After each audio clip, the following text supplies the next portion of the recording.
حضرت حمزہ رضی اللہ تعالیٰ عنہ نے اسلام قبول کیسے کیا؟ دوستو، مکہ مکرمہ کا زمانہ تھا۔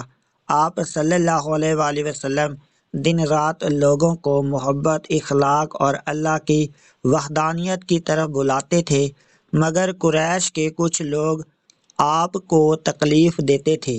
ایک دن ایسا واقعہ ہوا جس نے اسلام کے شیروں میں سے ایک حضرت حمزہ رضی اللہ تعالیٰ عنہ کی زندگی بدل دی۔ دوستو، آپ صلی اللہ علیہ وآلہ وسلم صفا کی پہاڑی کے پاس گزر رہے تھے کہ ابو جہل نے آپ کو تکلیف دی اور سخت باتیں کہیں۔ آپ نے تحمل سے سب برداشت کیا۔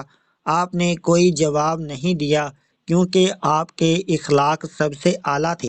یہ واقعہ قریش کے ایک کنیز نے اپنی آنکھوں سے دیکھا۔ اس وقت حضرت حمزہ رضی اللہ تعالیٰ عنہ شکار سے واپس آ رہے تھے۔ وہ بہت بہادر، طاقتور اور سرداروں میں شمار کیے جاتے تھے۔ جیسے ہی حضرت حمزہ شہر میں داخل ہوئے، وہ کنیز ان کے پاس آئی اور کہنے لگی، اے حمزہ، آج ابو جہل نے آپ کے بھتیجے محمد کو بہت تکلیف دی ہے۔ یہ سنتے ہی حضرت حمزہ کا خون کھول اٹھا۔ وہ سیدھے کعبہ کی طرف گئے جہاں ابو جہل بیٹھا تھا۔ حضرت حمزہ نے ابو جہل کے سر پر کمان ماری اور کہا، تو میرے بھتیجے کو برا کہتا ہے، میں بھی اس کے دین پر ہوں، اگر تجھ میں ہمت ہے تو سامنے آ۔ یہ الفاظ ان کے دل کی سچائی کا اظہار تھے۔ یہ پہلا لمحہ تھا جب انہوں نے کھل کر آپ صلی اللہ علیہ وآلہ وسلم کی حمایت کا اعلان کیا۔ بعد میں حضرت حمزہ سوچنے لگے کہ میں نے جذبات میں آ کر ایمان کا اعلان تو کر دیا، لیکن کیا واقعی یہ حق بات ہے؟ کیا یہ راستہ سچائی کا راستہ ہے؟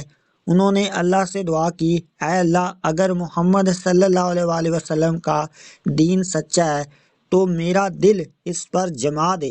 اگلی صبح دل میں ایسی نورانی سکون پیدا ہوا کہ فوراً آپ صلی اللہ علیہ وآلہ وسلم کے پاس گئے اور پوری یقین کے ساتھ کہا، یا رسول اللہ، میں دل سے اسلام قبول کرتا ہوں۔ حضرت حمزہ رضی اللہ تعالیٰ عنہ کے مسلمان ہونے سے مکہ میں مسلمانوں کا حوصلہ بہت بڑھ گیا۔ قریش کو بھی پہلی بار محسوس ہوا کہ اب اسلام کے پیچھے ایک مضبوط، بہادر اور طاقتور شخصیت کھڑی ہو گئی ہے۔ حضرت عمر کے قبول اسلام سے پہلے حضرت حمزہ ہی مسلمانوں کی سب سے بڑی طاقت تھے۔ دوستو، یہ تھی آج کی ہماری اسلامک سٹوری حضرت حمزہ رضی اللہ تعالیٰ عنہ کے بارے میں۔ دوستو، مزید اسلامک سٹوری کے لیے ہمارے چینل کو سبسکرائب لازمی کریں، بیل نوٹیفیکیشن کو آن رکھیں۔ تھینک یو، اللہ حافظ۔